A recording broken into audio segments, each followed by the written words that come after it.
се одвиваат градежни активности во местноста Теферич. Практично ова е реализација на втората фаза на проширување на патот на овој дел од инаку првата фаза се одвиваше минатата година во должина од 500 метри, а веќе втората фаза со која аплициравме преку Скопскиот плански регион исто така е во должина од 500 метри.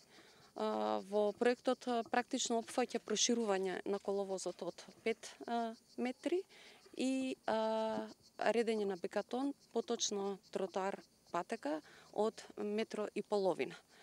Значи, во оваа прилика би сакала да изразам голема благодарност до Скопскиот плански регион, до општина Сопиште и до градот Скопје кои дадоа поддршка за реализација на овој проект и до сите градоначалници кои партиципираат во Скопскиот плански регион кој го изгласа овој проект.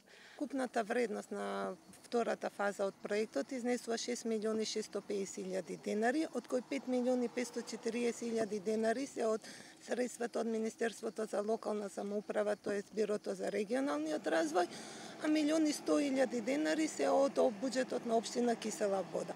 Центарот за развој на Скопски плански регион као носител на проектот за двете фази вкупно преку Министерство за локална самоуправа, т.е. Бирото за регионален развој, досега одвои 11 милиони денари. Како што кажа градоначалничката, не застануваме, планираме во 2018 година да аплицираме за останатиот дел, со што би се реализирала целокупната должина на проектот.